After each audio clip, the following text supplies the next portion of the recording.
Hello dear students, welcome to my YouTube channel Mac Nursing Academy. हम पढ़ रहे हैं रिसर्च में यूनिट नंबर 3। यूनिट का नाम रिसर्च प्रॉब्लम।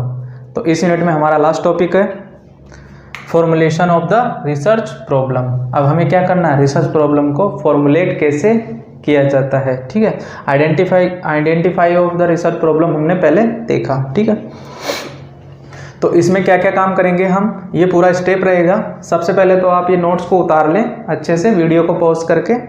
ऐसे ही स्टेप्स है और इनका एक्सप्लेनेशन भी हम आगे देखेंगे।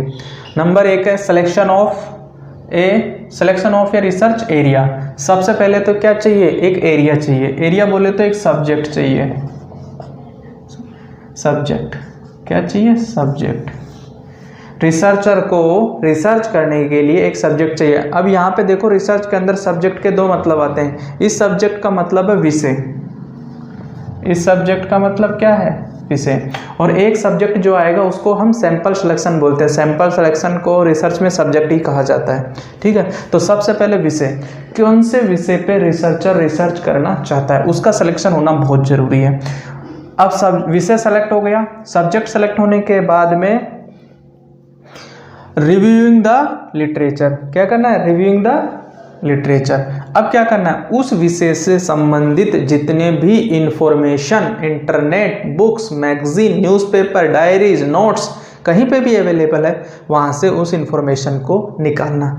ताकि इससे दो फायदे होंगे।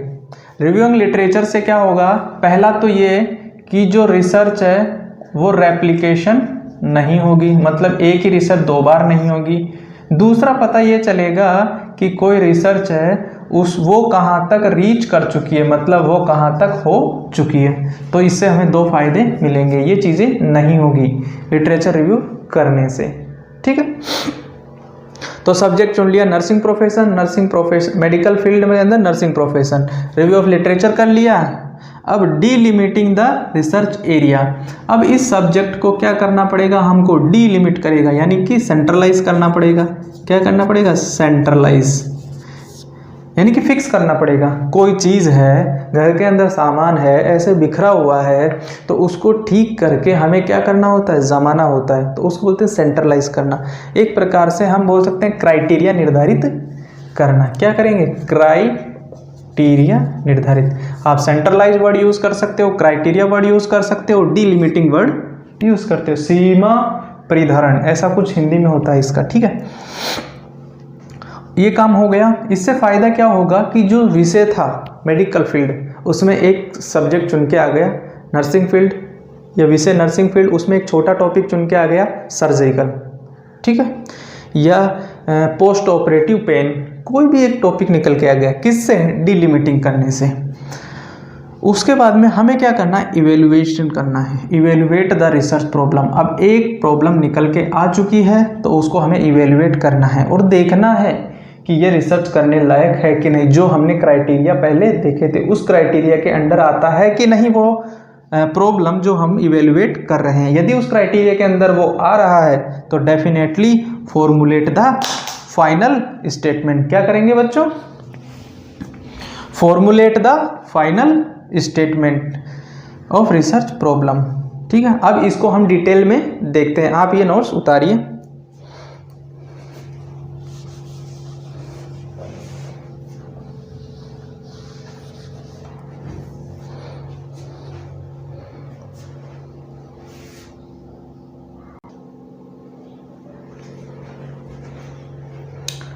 तो देखो बच्चों, डिटेल में देखते हैं इनको।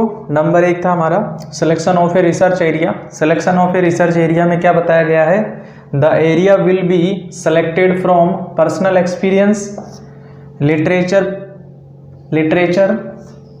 प्रीवियस स्टडीज और इंटरेस्ट। तो एक बार फिर से मैं एक बार रिवाइज करा दूँ आपको। फॉर्मुलेशन ऑफ रिसर्च प्रॉब्लम की हमने 5 स्टेप देखी। ठीक है, 5 स्टेप्स के अंदर नंबर 1 स्टेप है selection of a research area. ठीक है, सबसे पहले तो हमें क्या चुनना पड़ेगा, विषय, कि किस विषय में आप रिसर्च करना चाहते हैं। तो उसके सिलेक्शन के लिए क्या होना चाहिए, एक तो पर्सनल एक्सपीरियंस होना चाहिए जो भी रिसर्च कर रहा है उस व्यक्ति को। दूसरा लिटरेचर, क्या मतलब बहुत सारी बुक्स वगैरह की उसको जानकारी होनी चाहिए। प्रीवियस स्टडीज़ की हुई होनी चाहिए, अनपढ़ आदमी नहीं होना चाहिए। उसके अलावा इंटरेस्ट अनपढ़ आदमी भी हो तो एक्सपीरियंस काम में आता है, एक्सपीरियंस का होना बहुत ज़रूरी है। और इंटरेस्ट की अगर हम बात करें तो रुचि होनी चाहिए। तो इनके आधार पे क्या किया जाता है, सिलेक्शन किया जाता है किसका, सब्जेक्ट का। जैसे कि ऐसे नहीं कि हम 10वीं पास होने के बाद 11th क्लास में जाते हैं और 11th क्लास में जाने के बाद हमें सब्जेक्ट चुनना होता है, तो प्रत्येक बच्चा अपने इंटरेस्ट के हिसाब से सब्जेक्ट का चयन करता है, वैसा ही कुछ है। आगे हम बात करें, review the literature. Area select हो गया, ठीक है। एरिया सेलेक्ट होने के बाद अब क्या करना होगा, रिलेटेड। पहले क्या थी, जनरल इंफॉर्मेशन, मुझे किन किन विषयों के बारे में ज्ञान है या मैंने क्या क्या पढ़ रखा है, उसके आधार पे मैंने एक विषय चुना। अब उस विषय में से मुझे एक विषय मिल गया, मेडिकल साइंस या फिर नर्सिंग, ठीक है। अब मुझे क्या करना है, रिलेटेड टू नर्सिंग मुझे क्या है, जानकारी प्राप्त करनी है। और वो जानकारी कहाँ मिलेगी, लिटरेचर से, उसको रिव्यू करना पड़ेगा। तो after getting a broad idea, बड़ा आइडिया मतलब विषय मिलने के बाद में for research it needs to review the literature. इसको आवश्यकता किसकी पड़ेगी, लिटरेचर रिव्यू की। लिटरेचर रिव्यू के बारे में डिटेल में हम अगली यूनिट में पढ़ेंगे। It provides knowledge about how the selected area are already study. इससे फ़ायदा ये होगा कि it provides about how the selected area, जो सेलेक्टेड एरिया हमने सेलेक्ट किया है उस पर कितना ऑलरेडी स्टडी हो चुका है, इसका पता हमें चल जाएगा, कहाँ तक इसके बारे में इंफॉर्मेशन पहले प्राप्त कर ली गई है। तीसरा काम होगा फिर डिलिमिटिंग द रिसर्च एरिया। हमें पता चल गया, ब्रॉड टॉपिक के बाद में लिटरेचर रिव्यू किया, अब हमें फाइनली एक स्मॉल टॉपिक का चयन करने को मिल गया। तो नर्सिंग फील्ड चुना, नर्सिंग फील्ड के बारे में पूरी जानकारी प्राप्त की। अब मैंने पोस्ट ऑपरेटिव किडनी पेशेंट के बारे में मैंने फाइनली डिलिमिट कर लिया, किसको, रिसर्च एरिया को या टॉपिक को, ठीक है। तो डिलिमिट का मतलब सेंट्रलाइज करना, ठीक है, या एक क्राइटेरिया फिक्स कर लेना कि अब इस पे ही रिसर्च करनी है। तो in this step research provides from a general area general to specific. मैंने पहले ही कहा है, टॉपिक को हम कन्वर्ट करते हैं किस में, प्रॉब्लम में। टॉपिक को हम कन्वर्ट किस में करते हैं, प्रॉब्लम में। क्यों, क्योंकि टॉपिक पे रिसर्च करने में समय ज़्यादा लगता है, प्रॉब्लम को सॉल्व करने में इंटरेस्ट और समय कम लगता है, ठीक है। दूसरी बात, उसके बाद हम कोई भी एरिया या सब्जेक्ट चुनते हैं उसको हम किस में करते हैं, जनरल टू स्पेसिफिक। क्या करते हैं, जनरल टू स्पेसिफिक। कोई भी चीज़ जनरल रहती है उसमें इतना इंटरेस्ट और एफर्ट्स नहीं होता, बजाय यदि कोई चीज़ स्पेसिफिक हो, ठीक है, यदि उसको स्पेसिफिक कर दिया जाता है विशेष। तो general research area of interest, मेरा इंटरेस्ट ऐसी चीज़ में है जिसमें सबका इंटरेस्ट है, लेकिन यदि मैं उसको क्या कर दूँ, स्पेसिफिक, अब सिर्फ इसमें मेरा इंटरेस्ट है तो मैं इस काम को अच्छे से करूँगा। तो area of a research to conduct a study. तो इस स्टेप में हम क्या करेंगे, जो हमारा एरिया है उसको जनरल से स्पेसिफिक कर देंगे। फाइनली हमें हमारा रिसर्च टॉपिक मिल गया है, ठीक है। अब उसको हमें क्या करना है, इवेलुएट करके देखना है, किससे, फिजिबिलिटी से। किससे कंपेयर करना है, फिजिबिलिटी, जो हमने क्राइटेरिया में पढ़ा था, ठीक है। तो आप notes उतारिए।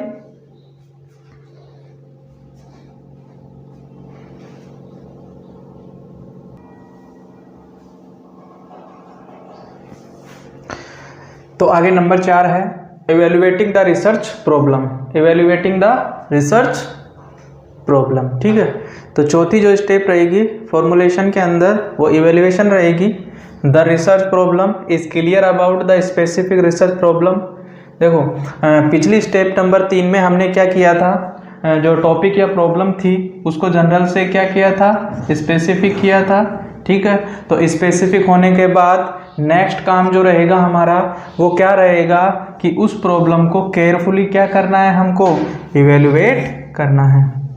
Must be carefully evaluated for its significance, इसके महत्व के लिए कि यह काम करने, कहने का मतलब ये किसी अब जो टॉपिक या प्रॉब्लम है उस फील्ड के लिए महत्वपूर्ण है कि नहीं या महत्व रखता है कि नहीं, तो उसके लिए इवेल्युएट करना है। और फिजिबिलिटी, संभव है कि नहीं, ठीक है। इवेल्युएट करने का मतलब ही यही है कि जो टॉपिक या प्रॉब्लम हमने जनरल से स्पेसिफिक करके सेलेक्ट की है वो अपने विषय के लिए महत्वपूर्ण है कि नहीं, उस फील्ड में काम आने लायक है कि नहीं, दूसरा वह रिसर्च संभव है कि नहीं। तो ये इवेल्युएशन में हो जाएगा। उसके बाद नंबर 5 स्टेप जो रहेगी इसकी, formulating final statement of a research problem. Final statement की अगर बात करें, आफ्टर कंप्लीट इवेल्युएशन, जब इवेल्युएशन इसका पूरा हो जाएगा तो research finally formulate A final statement. Evaluation complete होने के बाद अब क्या होगा, फाइनल स्टेटमेंट एक तैयार किया जाएगा रिलेटेड टू रिसर्च प्रॉब्लम। अब हमें रिसर्च प्रॉब्लम मिल गई है, ठीक है। लेकिन एक इम्पोर्टेंट बात लिखी हुई है इसके अंदर कि ए statement always will be interrogative format, always will be interrogative format, ठीक है। जो statement, final statement research problem का हम तैयार करेंगे वो किस में होगा, इंट्रोगेटिव स्टेट फॉर्मेट के अंदर होगा। तो घूम फिर के हम वहीं आ गए जहाँ से हमने शुरुआत की थी। इंट्रोडक्शन में क्या शुरुआत की थी कि रिसर्च प्रॉब्लम एक इंट्रोगेटिव सेंटेंस है जो रिसर्चर से एक कोई सी चीज़ के बारे में पूछता है, ठीक है, और जिसका जवाब रिसर्चर को चाहिए, वही तो है रिसर्च प्रॉब्लम, ठीक है। तो लास्ट में हम घूम फिर के वहीं पे आ गए, ठीक है। आई होप आपको ये यूनिट पूरी समझ में आई होगी। ये पूरी यूनिट ख़त्म हो चुकी है। पढ़ने का सही तरीका यही है, वीडियो को पॉज करें, नोट्स उतारें, एक्सप्लेनेशन सुने। ये कंप्लीट और प्रॉपर नोट्स हैं BSc nursing academic 4th year के लिए रिसर्च के, ठीक है। और टॉपिक हमने पूरे कवर कर लिए, इंट्रो, डेफिनेशन, सोर्सेज, क्राइटेरिया और फॉर्मुलेशन ऑफ रिसर्च प्रोसेस, ठीक है। पूरे नोट्स आपको मैं बाय हैंड लिखवा रहा हूँ, तो आप भी साथ में नोट्स लिखते रहें, ठीक है। कोई भी दिक्कत हो तो बताएं। एक बार जब ये रिसर्च का जो सिलेबस है वो 70 to 80% या 50 to 60% कंप्लीट हो जाएगा, तब एक बार हम इसका क्या करेंगे, रिवीजन करेंगे, ठीक है। और फिर भी कोई दिक्कत हो बीच में तो आप बताएं। तो आज के लिए इतना ही, ओके, थैंक यू, बाय। और अगली क्लास में हम पढ़ेंगे next unit, unit number 4, literature review, ठीक है। तो रिसर्च प्रॉब्लम यूनिट फिनिश हो चुकी है, ठीक है। Okay, bye.